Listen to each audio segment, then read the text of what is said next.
Are you wanting to upgrade the wheels and tires on your F-150 but unsure where to start? Maybe you want to add a lift or leveling kit to improve the clearance and stance. Here's how I made my wheel and tire selection for my F-150. I've owned this 2015 F-150 since 2017, and it is the XLT package with the FX4, so it has the rear locker and the stock skid plates. It also has the 5.0 liter V8 and 6R80 transmission. I have Weld Racing Cinch 17 by 9-inch wheels, and I did end up purchasing 5 of these so that I would have the same offset if I had a flat, and these have 5-inch back spacing so that I can run my 35-inch Toyo Open Country AT3 tires. So this is my favorite and most expensive upgrade is a BDS 3-inch lift kit with Fox Performance Elite shocks, and these are the dual speed control shocks. Now this kit does include a new aluminum lift block, so it maintains a little bit of rake, which is good because if you do add a lot of weight or if you're towing in the rear, it's going to level the truck out and not give it that Cali lean where the front end is higher than the rear. So with this 3-inch lift, it's designed to not max out those CVs and break CVs. I haven't had any issues with CVs on this truck with this lift kit on. It's just been an incredible upgrade on the truck. I can dial in the stiffness of the shocks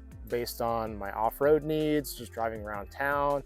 I can stiffen them up if I'm towing, and the truck performs way better than any other shock I've had on it. It's been my favorite upgrade by far. Now the full kit includes aluminum rear lift blocks. It also includes the BDS tubular up control arms, which give you more articulation when off-road. So if you are looking into doing a lift, wheels, and tires like this, when picking your lift kit first, they'll oftentimes tell you what kind of offset you'll need and the recommended tire size. Now, BDS recommended running a 35-inch tire with a 12.5-inch width, but they also recommend running at least a 5.5-inch back spacing. Now, with the Weld wheels, these are a 5-inch back spacing, and since I'm not running a super aggressive mud tire, I'm not having any issues with the tires contacting the upper control arms, which would be your biggest problems, and then also turning. I still had to do some trimming with the wheel wells, and I already had my front crash bars removed because of the road armor bumper. If you don't purchase the right offset, you could run into many more problems down the road and possibly even have to run wheel spacers, which I would highly recommend against